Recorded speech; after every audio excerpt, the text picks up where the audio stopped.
السلام عليكم ورحمة الله وبركاته. إن شاء الله نعمل لكم وليمة، يعتبر فعلا وليمة ما شاء الله. بصوا الأكل بيتكلم عن نفسه إزاي، تحفة إزاي، بسم الله ما شاء الله. ولا الريحة بتاعته، بصوا، ولا جمال محشي ورق العنب. بصوا خطير إزاي يا جماعة، مع اللحمة بقى كده. بصوا حاجة تحفة تحفة تحفة، بسم الله ما شاء الله. بصوا الجمال. وكفتة الحياة اللي معانا اهي، وفراخ مشوية اللي هي الشطاووك، والفراخ المحشية. بصوا بسم الله ما شاء الله. بصوا مع البطاطس الجميلة دي، أكل بيتكلم عن نفسه. بصوا ما شاء الله. يلا بألف هنا وشفا وأحلى لايك، وتعالوا معانا نشوف الخطوات اللي عملناها في الأكلة الجميلة دي. الأكلة بتاعتنا النهاردة إن شاء الله نعمل فراخ بلدي محشية. هي هتبلها قدامكم أهو. أنا عندي هنا فرختين بلدي وسط، وعندي بصلاية كبيرة مع طماطمايه وزنجبيل فريش. كل ده اضربه مع بعض. والبهارات بتاعتي عندي اهو: معلقه ملح، ومعلقه حبهان ولا على ورق لورا بودر، معلقه فلفل اسمر كبيره، معلقه بابريكا صغيره، وواحده ماجي. هضرب كل ده مع بعضه بقى في الكبه وارجع لكم تاني. خلاص كده فرمت البصل مع الطماطم مع الزنجبيل. اصفي بقى الميه بتاعته كده، دي محتاجه بس ميته بس. ميه البصل بالشكل ده. حطيت واحده الماجي اهي، اعملها كده بمعلقه عشان تفك معايا. انزل بقى بالبهارات بتاعتي كلها كده: الملح، الاسمر، والبابريكا اهو. بس بالشكل ده كده اقلبه كويس. باللون برده شويه زيت، معلقه بس كده، بس بالشكل ده كده اقلبه بقى. خلاص التتبيله بتاعتي بقت جاهزه اهي. اتبل بقى بيها الفراخ بتاعتي. اخد بقى الفرخه بتاعتي اتبلها كويس بالشكل ده كده. التتبيله فيها كلها من بره ومن جواها كده. في البدايه كده، ده قبل ما احشيها ده كده، بس انا بتبلها بسيبها بقى كده ايه في التلاجة كلها كده بالشكل ده كده. تتبيله جميله اهي. اعمل برده الفرخه التانيه تتبلها كده بنفس الطريقه دي كده، وارجع لكم تاني. خلصت الفراخ بتاعتي اهو، اللي فيها بقى بستريتش واشيلها في التلاجة مش اقل من 4 ساعات 6 ساعات. عايزه تعمليهم بالليل وتعمليها الصبح براحتك، بس مش اقل من كده عشان تدينا طعم جميل في تشرب التتبيله بتاعتنا. خلاص كده. انا عندي هنا نص كيلو لحمه مفرومه اهو. خدت البصل اللي انا خدت منه الميه ماشي، ومعايا هنا بقى 7 بهارات، معلقه، ومعلقه فلفل اسمر، ونص معلقه ملح او معلقه ملح صغيره يعني ده بقيه البصل بقيه البصل اللي انا خدت ميته. انزل كده اهو. انت بقى لو عايزه تزودي الكميه تحطي كوبايه بقسماط، تديكي يعني تزودي لك الكميه بتاعتك، وتدي برده طعم جميل قوي. انزل بقى بالحاجات بتاعتي كلها. الكفته بتاعتنا سهله وما فيهاش اي حاجه.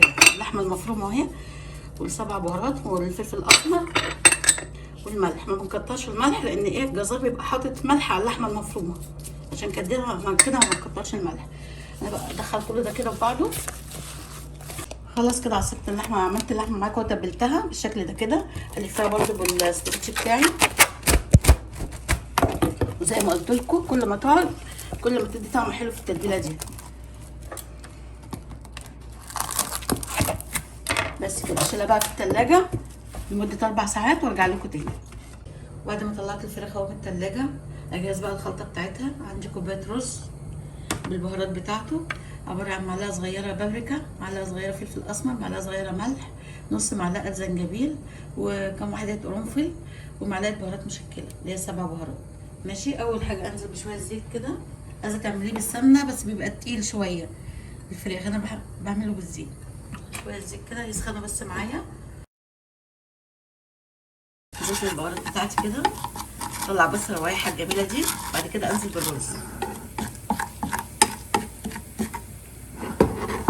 سهله جدا، ما فيهاش اي حاجه، لا بعمله ببصل ولا بحاجه، خلطه كده بسيطه جدا بس الطعم بيبقى تحفه جدا بالشكل ده كده. انزل بقى بالرز بتاعي اللي انا غسلاه.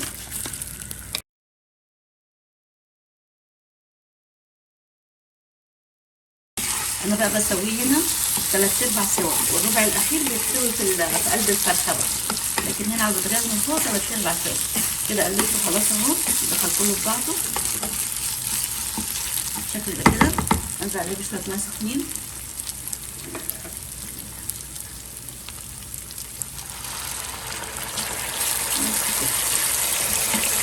شرب بس ما الميه دول خلاص يبقى كده استوى معايا. نرجع اللي انا عايزاه. خلاص الرز جاهز معايا اهو بالشكل ده كده. اخد بقى الفرخه. بسم الله.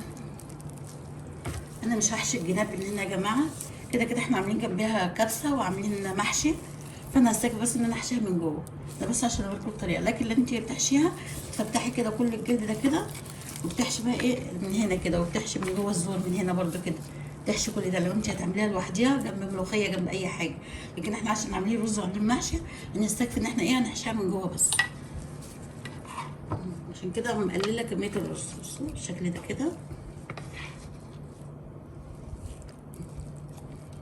الرز ده بيبقى طعمه جميل جدا وريحته كمان تحفه اهو ما شاء الله. بس خلاص اهي كده بالشكل ده.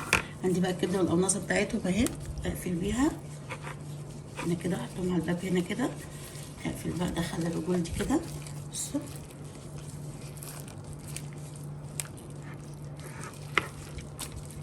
التانية مش لازم تدخليها جواها، لا ممكن تعديها من تحتيها. بصوا بالشكل ده كده، تعديها من تحتيها بس كده، بس عشان متضايقش نفسك اهي. بقت متكتفه عندنا وحلوه بالشكل ده كده. ماشي، هعمل التانية نفس الخطوه دي بالظبط. خلاص بقى بالشكل ده كده. اخد بقى الكيس الحراري بتاعه اهو، انزل كده فرخه فرخه عشان الكبده صغير راحه كده كده. الفرخه التانية برده في الكيس اهو.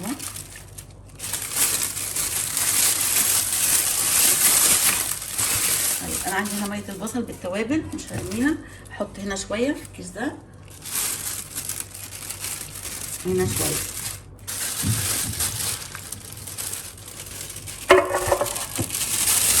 بس كده بالشكل ده. هقفل بقى كده اهو. بعد ما خلصنا كده وقفلنا عليه الكيس، انزل بقى ايه ب3 تخرام كده عشان الكيس ما يفرقعش منك في الفرن. بس 3 تخرام كده بس بالشكل ده كده. دي بقت جاهزه معانا خلاص. انا عندي هنا فراخ شيش بقى اهي، عشان ما اطولش عليكم الفيديو هنحط لكم الوصفات بتاعتها في اللينك في الاخر. ماشي، ما رضناش نعمل التتبيله يعني عشان الفيديو يبقى طويل خالص، عشان مبقاش طويل عليك. انا متبلاها من امبارح نفس التتبيله دي كده اهو ما شاء الله بالشكل ده كده. بتبقى جميله جدا، طعمها بيبقى بتبقى تحفه. انا هحطها في الكيس الحراري برضو بالشكل ده كده. بالشكل ده كده. انا عندي التتبيله، بقيت التتبيله الجميله دي. عندي خضار اهو مقطعاه، بطاطس وبصل وفلفل. بصوا جميله اهو. الحاجات دي بتبقى جميله قوي في الشوي يا جماعه. لو عندك جزر حطي، لو عندك اي خضار تاني حطي، بتبقى جميله برضو. التتبيله دي بصوره كده. بصوا بالشكل ده كده. احط بقى في الكيس شويه، وبرده شويه التتبيله برده احط منها.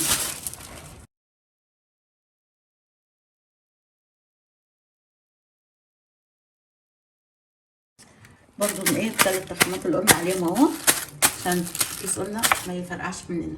خلاص كده احطهم بقى في الفرن، وبعد ساعه ابص عليهم. انا هعمل معاكم دلوقتي اللحمه اللي احنا هنحطها في المحشي من تحت، لازم تتبل معانا. انا عندي بهارات اهو، عندي معلقه زنجبيل، معلقه فلفل اسمر، معلقه ملح صغيره، معلقه بهارات لحمه، معلقه صغيره برضو زعتر اهو. الحاجات دي كلها اهي بالشكل ده كده. حط برضو معلقه صويا صوص، معلقه حلوه كده كبيره، ومعلقه دبس الرمان. دبس الرمان ده من الحاجات الجميله قوي في المشويات. اقلب بقى الحاجات دي كده اهو بالشكل ده كده. انزل بقى باللحمه بتاعتي. بعد ما الزيت سخن معايا انزل بقى باللحمه بتاعتي.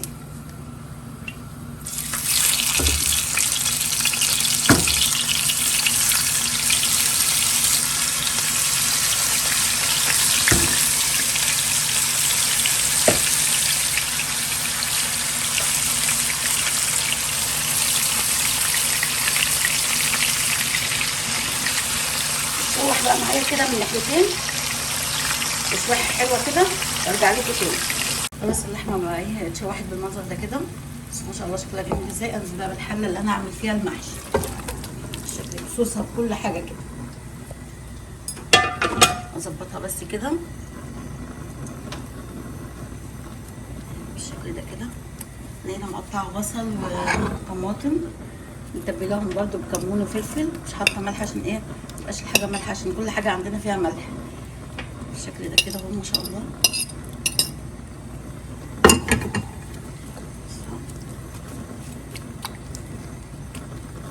منظر الحله عامل ازاي، شكل التحفه ده بقى.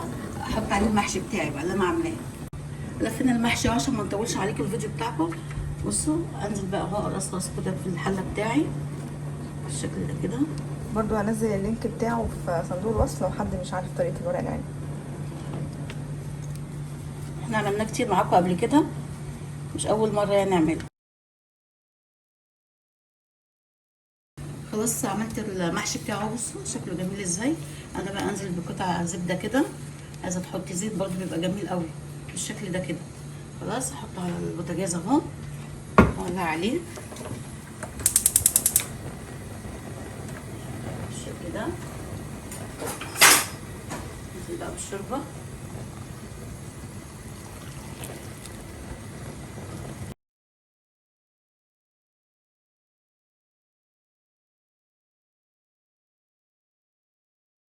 بس احط عليه بقى طبق كده عشان ايه ما يتفكش معايا ورق العنب. ماشي خلاص بقى بتعامل معاه مع عملة الرز، مع عملة اي حاجة، يغلي غلوتين ونوطي عليه خالص لحد ما يستوي براحته. نعمل دلوقتي مع بعض الكفتة. طلعتها من التلاجة اهي، شلنا عليها الاسترتش بالشكل ده كده اهي ما شاء الله. انا عندي خلة اهي ماشي، وعاملة هنا معلقة صلصة على زيت، ومبهران بقى فلفل اسمر وذرة ملح صغيرة. ماشي ابل ايدي كده منها كده، واخد له حتة كده لحمة كده بسم الله بالشكل ده كده.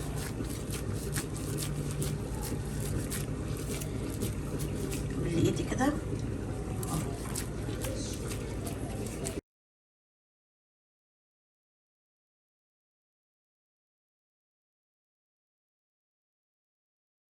ودي الكفته معايا بعد ما صبعتها اهو، ده نص كيلو ما شاء الله ادانا الكميه دي.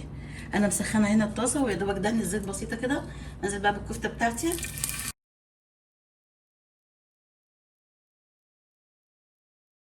الاول عالي كده وبعد كده اوطي عشان تستوي براحتها، واقلبها بقى من كل الاتجاهات.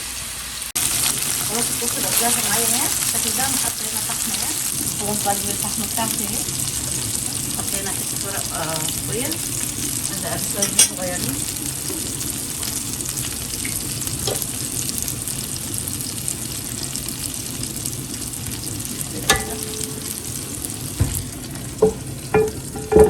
هنا ايه نكهه الكفته بتاعت بره وريحه الفحم الجميله دي. خلاص الفراخ بتاعتنا استوت اهي بالشكل ده كده، قصها معاكم اهو. السخنه طبعا مولعه، حاجتنا مستويه وجميله اهي بالشكل ده كده.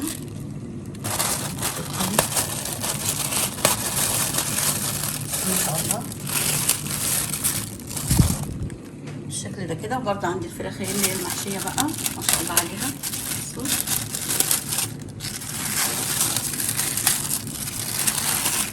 النتيجه تحفه ايه ما شاء الله.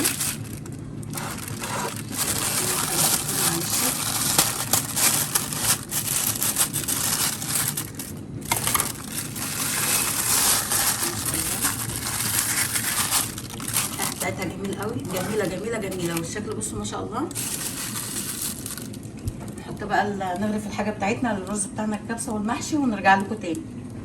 دي الكبسه بتاعتنا استوت اهي، اغرفها معاكم بقى كده بسم الله. بسم الله الرحمن الرحيم بالشكل ده كده.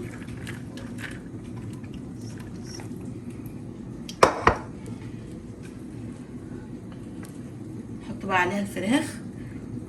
بعد ما حطيت الفراخ بتاعتي اهي، احط بقى الكفته اللي انا عاملاها الجميله دي بالشكل ده كده اهي ما شاء الله. خلاص كده حطيت الكفته الجميله دي. اخد بقى الفراخ، حتى قطع الفراخ الجميله دي. بصوا يا جماعه، بصوا الجمال ما شاء الله. والريحه معايا لو غيركم كنتوا معايا ما شاء الله، ريحه جميله قوي. بصوا ولا احلى مطعم. بصوا ما شاء الله على الجمال، حاجه كلها جميله وخطيره اهي. والريحه مش عايزه اقول لكم ما شاء الله، المطبخ مقلوب بريحته بسم الله ما شاء الله. تعالوا بقى كلوا معانا. بصوا الوليمه اللي احنا عاملينها دي، ده طبعا بطاطس وبصل برضو نحطه. بصوا جميله قوي الحاجات دي برضو. بصوا البطاطس والحاجات دي بعدين مستويه بقى وجميله كده. بصوا ما شاء الله الجمال، يعني متهيألي الصينيه بتتكلم عن نفسها. ها مين بقى يعمل لي لايك على الصينيه الجميله دي؟ اشوف اكبر لايك بقى منكم. بس بالشكل ده كده، بصوا ما شاء الله. ايه رايكم؟ بصوا ما شاء الله، الف هنا وشفا. بس المحشي الجميل اللي ريحته عامله المطبخ اهو استوى معانا وما شاء الله عليه. نقلبه بقى مع بعض في الصينيه دي. بسم الله الرحمن الرحيم.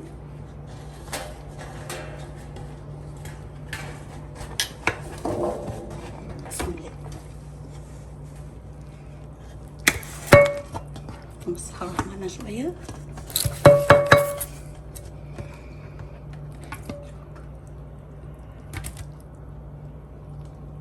ما شاء الله تحفه ازاي، ما شاء الله. وريحته كمان روعه وطعمه جميل ما شاء الله. بصوا اللحمه جميله بتتكلم عن نفسها. بسم الله ما شاء الله. بصوا ما شاء الله، بألف هنا وشفا.